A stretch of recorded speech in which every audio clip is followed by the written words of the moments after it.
जय हिंद साथियों, स्वागत है आप सभी का आपके अपने चैनल ZBC स्टडी जोन पर।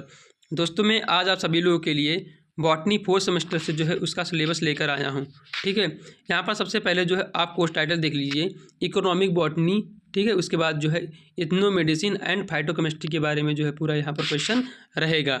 ठीक है, तो यहाँ पर जो है यूनिट नंबर फर्स्ट दिया गया है, origin and domestication of cultivated plant. ठीक है, किसी भी जो है कल्टीवेटर प्लांट का जो है उसका जो है क्या करना है, ओरिजिन किस प्रकार हुआ है और उसको जो है डोमेस्टिकेट जो है किस प्रकार किया गया है। डोमेस्टिकेट मतलब होता है पालतू। अब यहाँ पर पालतू तो रहेगा नहीं, पालतू मतलब ये हो गया कि उसको जो है अपने उपयोग के लिए जो है हम उसको जो है कैसे बना लिए।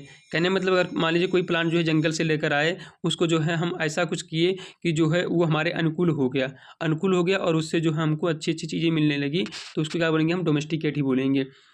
अब यहाँ पर इस यूनिट के अंतर्गत जो पढ़ना रहेगा वो हमारा है centre of diversity of plant. ठीक है, उसके बाद पढ़ना रहेगा हमारा domestication and introduction of crop plant. ठीक है, क्रॉप प्लांट को जो है कैसे डोमेस्टिकेट किया गया उसका इंट्रोडक्शन भी लिखना रहेगा। साथ ही साथ जो यहाँ पर cultivation, production and uses of cereal. ठीक है, मतलब सीरियल का जो है यूज क्या है इसके बारे में पढ़ना रहेगा। फिर जो लिग्यूम का यूज क्या है उसके बारे में, फिर उसके बाद स्पाइसेस का यूज कहाँ है इसके बारे में आपको करना रहेगा। अब यूनिट नंबर सेकंड देखिए, इसमें जो है क्या क्या पढ़ना रहेगा ये देखिए ध्यान से। सबसे पहले जो यहाँ पर दिया गया है ध्यान से देखिए क्या है, बॉटनी ऑफ ऑयल। ठीक है, मतलब ऑयल की जो है बॉटनी, फिर फाइबर की, फिर टिम्बर यील्ड प्लांट और फिर डाई की। ठीक है, अब इसके अंतर्गत क्या पढ़ना रहेगा आपको वो देखिए ध्यान से, study of plant with botanical name. ठीक है, मतलब प्लांट का जो है आपको अध्ययन करना है, साथ ही साथ जो है उसका बॉटनिकल नेम क्या है इसके बारे में जो है आपको पढ़ना रहेगा। ठीक है, और उसके बाद जो है आपको जो है फैमिली हो गया, उसका कौन से फैमिली से बिलोंग करता है इसके बारे में, फिर पार्ट यूज कौन सा पार्ट उसका यूज करेंगे हम। ठीक है, फाइबर के लिए या टिम्बर के लिए या ऑयल के लिए या डाई के लिए। ठीक है, उसका इकोनॉमिक इंपॉर्टेंट क्या है इसके बारे में हो जाएगा आपको लिखने के लिए। फिर एडिबल एंड एसेंशियल ऑयल कौन कौन से मिलते हैं उनके बारे में लिखना रहेगा। फिर शुगर मिलता है, फिर फाइबर, फिर रबर, डाई, फिर टिम्बर, फॉजिल फ्यूल के बारे में सारे यहाँ पर लिखने रहेंगे। यूनिट नंबर थर्ड में हमको क्या पढ़ना रहेगा, कॉमर्शियल प्रोडक्शन ऑफ फ्लावर। ठीक है, व्यवसायिक तौर पर जो है हम फ्लावर का जो है प्रोडक्शन कैसे करते हैं इसके बारे में पढ़ना रहेगा। फिर पढ़ना रहेगा वेजिटेबल के बारे में, फिर और जो है फ्रूट के बारे में। ठीक है, और यहाँ पर लिखा है to be chosen area wise, जो एरिया वाइज में जो है चूज किया था उसके बारे में। ठीक है, अब जो दिया गया है उसको हमको पढ़ना रहेगा, यहाँ पर जो भी लिखा है उसको समझो कि कुछ नहीं लिखा है। अब यहाँ पर देखिए जो commercial green house cultivation of flower के बारे में जो है पढ़ना रहेगा। फिर ग्लेडलेस हो गया, फिर bell pepper, strawberry and exotic leafy vegetable using hydroponic technique के द्वारा जो है बनाया जाता है। ठीक है, बनाया मतलब उगाया जाता है, इनके बारे में जो है आपको पढ़ना रहेगा। हाइड्रोपोनिक टेक्निक मतलब ये होता है, ठीक है, उनको जो है केवल एक मीडियम प्रोवाइड किया जाता है, पूरा प्लांट जो उसी में उग जाता है। जैसे हमारा हो गया टमाटो हो गया, कुकुम्बर हो गया, ये हमारे सब हाइड्रोपोनिक में ही आते हैं। केवल उनको जो है न्यूट्रिशन दे देते हैं, पूरा प्लांट जो अपने आप फ्रूट जो है देने लगता है। अब यहाँ पर यूनिट नंबर 4 दिया गया है, ये बढ़िया यूनिट हो जाता है हमारा। ठीक है, IPR एंड ट्रेडिशनल नॉलेज से। ठीक है, जो सबसे पहले इसमें रहेगा हमारा IPR, उसके बाद WTO, फिर ट्रिप, फिर WIP। ये हमारा WT के वर्ल्ड ट्रेड ऑर्गेनाइजेशन के अंतर्गत आता है हमारा क्या, TRIP, फिर WIPO। अब इसके बारे में जो है आपको लिखना रहेगा। साथ ही साथ आपको जो है जो हमारा पेटेंट एक्ट 1970 में आया था इसके बारे में, और इसका जो है अमेंडमेंट जो हुआ था इसके बारे में लिखना रहेगा। प्रोसीजर ऑफ ऑब्टेनिंग पेटेंट, अब कौन सी प्रोसीजर होती है जिसके जरिए जो है हमको पेटेंट किसी भी चीज़ का जो है मिलना होता है। अब यहाँ पर दिया है वर्किंग ऑफ पेटेंट। ठीक है, अब पेटेंट में जो है किस प्रकार जो है कार्य करना होगा, इन्फ्रिंजमेंट, फिर फिर ट्रेडमार्क। देखो भैया ये जो सब दिया गया है ना, अगर आप जो है घर में अगर आपके कोई व्यवसाय अगर चलाता होगा अच्छे से तो उसको सब मालूम होगा कि ट्रेडमार्क क्या होता है, इन्फ्रिंजमेंट क्या होता है, फिर कॉपीराइट क्या होता है। या अगर आप जो है यूट्यूब अगर थोड़ा बहुत चलाते होंगे तो इन सब बातों से जो है आप वाकिफ़ होंगे कि हमारा इन्फ्रिंजमेंट क्या होता है, कॉपीराइट क्या होता है और ट्रेडमार्क क्या होता है। वहाँ पर जो है सब उसका पॉलिसी होता है, हमारा यूट्यूब का भी अपना एक। ठीक है, कॉपीराइट का तो खुद ही पॉलिसी जानते हो, किसी का वीडियो उठाकर किसी में डालोगे तो तुरंत कॉपीराइट दे देगा।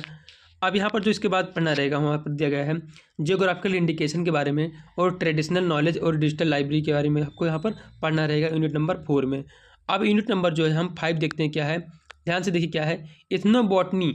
अब इथनोबॉटनी के बारे में जो यहाँ पर पढ़ना रहेगा, अब उसके अंतर्गत क्या पढ़ना है, मेथडोलॉजी ऑफ इथनोबॉटनिकल रिसर्च। ठीक है, सबसे पहले यहाँ है हमारा फील्ड वर्क है, फिर लिटरेचर है, हर्बेरियम है, म्यूजियम है। ठीक है, अब इम्पॉर्टेंस क्या है इथनोबॉटनी का इंडिया में, यहाँ पर ये दिया गया है। सबसे पहले जो दिया गया है सिद्धा, फिर आयुर्वेदा, फिर यूनानी।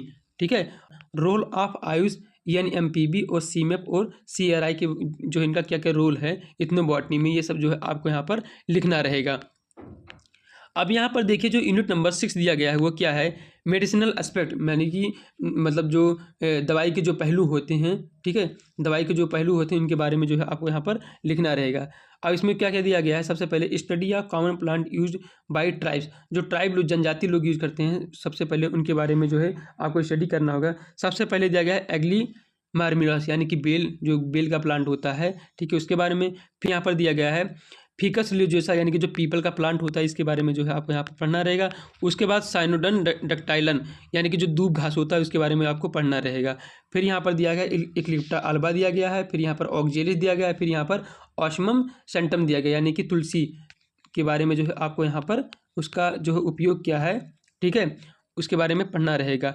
अब यहाँ पर जो दिया गया है preservation of primeval forest in the form of sacred group of individual species, ठीक है, जो पवित्र कुंज जो होते हैं उनके बारे में जो उनका किस प्रकार प्रिजर्वेशन कर सकते हैं, इनके बारे में जो है पढ़ना रहेगा। अब यहाँ पर देखिए plant in primary health care, कौन कौन से प्लांट जो हैं प्राइमरी हेल्थ केयर में, प्राथमिक उपचार में जो है काम आते हैं। सबसे पहले कॉमन मेडिसिनल प्लांट के बारे में, जैसे हमारा हो गया टीनोस्पोरा हो गया, ठीक है, फिर एकोरस हो गया, फिर ऑस्मम हो गया, ऑस्मम सेंटम हो गया, फिर उसके बाद टर्मरिक और एलोवेरा हमारा हो जाएगा, ठीक है। ये सभी जो है हमारे प्राइमरी यानी कि मुख्य उपचार होते हैं हेल्थ को सही करने के लिए, तो इनके बारे में पढ़ना रहेगा। अब यूनिट नंबर यहाँ पर देखिए जो 7 में क्या पढ़ना रहेगा, ये देखिए ध्यान से, है हमारा यूनिट नंबर 7 क्या है, ध्यान से देखिए, classification of drug plant based on source of crude drug, ठीक है, मतलब जो ड्रग का क्या करना आपको वर्गीकरण करना है। फिर का जो है सोर्स क्या होता है, क्रूड ड्रग, मतलब जो क्रूड मतलब रॉ ड्रग होते हैं, कैसे इनको मिलते हैं, ठीक है, इनके बारे में जो पढ़ना रहेगा। अब इसके अंतर्गत जो आपको पढ़ना रहेगा क्या, रूट, फिर राइजोम, फिर बल्ब हो गया, फिर कॉर्म हो गया, फिर लिप्स हो गया, फिर स्टेम, फ्लावर, फ्रूट और सीड हो गया। अब यही कह रहा है कि जो है हमको इनसे जो यहाँ पर दिया गया है, कोई भी किसी प्लांट का रूट या राइजोम या बल्ब यहाँ पर दिया गया, उससे जो हम किस प्रकार जो है ड्रग जो है ऑब्टेन कर सकते हैं। अब क्रूड मतलब होता है कि कच्चा, तो मतलब कच्चे सेंस इन द सेंस की उसको जो है कच्चा लेंगे, तब उसको जो है जाकर लेबोरेटरी में जो है अपना प्रिपेयर करेंगे, ठीक है। अब कौन कौन सा प्लांट का पार्ट हो सकता है हमारा, हो सकता है रूट हो सकता है, राइजोम हो सकता है, या बल्ब जो जिसको बोलते हैं ओनियन में पाया जाता है, जो हमारा राइजोम होता है ये जिंजर में पाया जाता है, और रूट तो किसी भी प्लांट हर प्लांट में पाया जाता है। अब कार्म हो गया हमारा मेज में हो गया, ठीक है। अब लीव्स तो कॉमन सी बात है, हर प्लांट में पाया जाएगा, ठीक है। स्टेम हो गया, फ्लावर हो गया, फ्रूट हो गया और सीड हो गया, ठीक है। इनका क्या क्या जो है मेडिसिनल सोर्स है, इनके बारे में पूरा लिखना रहेगा, ठीक है। ड्रग में जो है कैसे उपयोगी, इनके बारे में सब लिखना रहेगा। अब यहाँ पर दिया गया है next part, organoleptic study of Adhatoda vasica, ठीक है, आथातोडा जो बेसिका होता है इसके बारे में जो है आपको लिखना रहेगा। फिर यहाँ पर दिया गया है एंड्रोग्राफिस पैनिकुलाटा के बारे में, फिर दिया गया है एजिकार्डिया इंडिका, ठीक है, इसके बारे में। फिर यहाँ पर दिया है कोरिएंड्रम स्टाइबम, फिर इक्लिप्टा अल्बा, फिर इम्बिलिका ऑफिनेलिस, फिर ऑस्मम सेंटम, फिर रिसिनस कॉम्युनिस, उसके बाद बिन्सारोजिया, फिर जिंजिबर ऑप्शनल के बारे में जो है यहाँ पर लिखना रहेगा, ठीक है। ड्रग अडल्ट्रेशन किस प्रकार जो है जो है अडल्ट्रेट होता है, बदलता है, इसके बारे में जो है आपको यहाँ पर लिखना रहेगा। अब यहाँ पर देखते हैं यूनिट नंबर 8 क्या दिया गया है, ध्यान से देखिए, हर्बल प्रिपरेशन एंड फाइटोकेमिस्ट्री के बारे में यहाँ पर पूरा यूनिट बेस रहेगा। अब यहाँ पर दिया है कलेक्शन ऑफ वाइल्ड हर्ब, जो हमारे वाइल्ड हर्ब होते हैं इनको क्या करना है, कलेक्शन करना है, फिर कैप्सूल बनाना है, फिर उसको जो है कॉम्प्रेस करना है, ठीक है। अब यहाँ पर दिया गया है हाइड्रोथेरेपी और हर्बल बाथ, ठीक है, यहाँ पर दिया गया है हर्बल ऑयल, फिर लिक्विड एक्सट्रैक्ट और टिंचर दिया गया है, फिर पॉलिटिक्स, फिर यहाँ पर स्लेब और टी दिया गया है, ठीक है, इनके बारे में करना रहेगा। मैं अभी आपको जो है इसका जो मेन यूनिट है वो पढ़ने के लिए बता दे रहा हूँ, बस वही पढ़ लेना, ठीक है। बाकी उससे अगर एमसीक्यू अगर टाइप क्वेश्चन बन रहा है या सब्जेक्टिव बन रहा है तब भी जो है आपका उसी में से फंसने वाला है। तो यहाँ पर थोड़ा सा देख लेते हैं, एंथोसाइनिन एंड क्यूमोरिन, ठीक है, इसके बारे में रहेगा, और यहाँ पर एंड थेराप्यूटिक एप्लीकेशन के बारे में रहेगा पूरा। फिर लेगनान हो गया, टर्पीन हो गया, वोलेटाइल ऑयल हो गया, एंड सेपोनिन, फिर उसके बाद हो गया कैरोटीनॉइड, एल्कोलाइड, और फिर यहाँ पर दिया गया है फार्माकोलॉजिकल एक्टिविटी, इनके बारे में जो है आपको पढ़ना रहेगा। अब देखिए जो यूनिट जो आपके लिए मोस्ट इंपॉर्टेंट हो जाता है मैं आपको बता दे रहा हूँ, ठीक है। जो यहाँ पर दिया गया है, जो यहाँ पर दिया गया है यूनिट नंबर 6, यहाँ पर सबसे ज़्यादा इंपॉर्टेंट ये हो जाता है। उसके बाद जो यहाँ पर दिया गया है IPR, ठीक है, और ट्रेडिशनल नॉलेज, ठीक है, यानी कि WTO, ये सब जो है आपको बिल्कुल पढ़ना रहेगा। यहाँ पर जो IPR का जो फॉर्म होता है इंटेलेक्चुअल प्रॉपर्टी राइट होता है, ठीक है, इंटेलेक्चुअल प्रॉपर्टी